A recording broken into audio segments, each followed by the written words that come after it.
যেসব ছেলেরা সিগারেট খায় তাদের উদ্দেশ্যে আমি কিছু বলবো। আসলে সিগারেট খাইলে কোনো উপকার হয় না, বরঞ্চ আরও ক্ষতি হয়।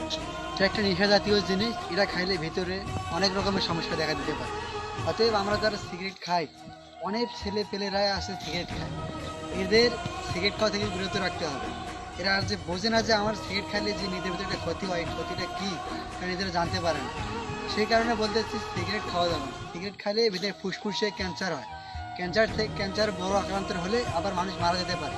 সেই কারণে সিগারেট না খাওয়া অনেক ভালো, কারণ আমাদের শরীরে আমরা একটাই পেয়েছি, দ্বিতীয়বার আর পাবো না নাকি। সে কারণে আমরা জীবনে কোনো নেশা করব না। নেশা করলে নিজেরই ক্ষতি, কোনো অন্যের ক্ষতি হবে না। সিগারেট খাইলে আমাদের ভেতরে অনেক রকমের ক্ষতি দেখা দিতে পারে। সেটা আমরা যে ক্যান্সার হতে পারে, আবার ফুসফুসে আক্রান্ত হতে পারে, অনেক রোগ দেখাতে পারে।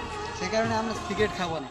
যারা সিগারেট খায় তাদেরকে আমরা বাধা দেবো, কারণ সিগারেটে মানুষকে ধ্বংসের পথে নিয়ে যাইতেছে। বাংলাদেশে অনেক মানুষ আছে যারা একজনকার দেখে অন্যজন সিগারেট খায়, ছোট থেকে বড় সবাই সিগারেট খায়। সিগারেট খেলে কেউ ভালো পথে যাইতে পারে না, সবাই নেশার পথে চলে যায়। সিগারেট থেকে যায় গাঞ্জা, গাঞ্জা থেকে যায় মদ। সিগারেট থেকে প্রথমে শুরু হয়, তারপর থেকে বড় বড় বড় বড় নেশা চলে যায় তারা। আসলে তাদের সিগারেট খায় টাকায়, যেসব টাকা নষ্ট করে, সেসব টাকা দিয়ে যদি আপেল কমলা কিনে খাইতো তবুও অনেক উপকারে আসতো। কারণ সিগারেট খাওয়া তো কোনো উপকার হয় না, কিন্তু আপেল কমলা খাইলে ঠিকই শরীরে কোনো উপকার হইতো, কারণ আমরা সেটা বুঝি না, তো সেই কারণে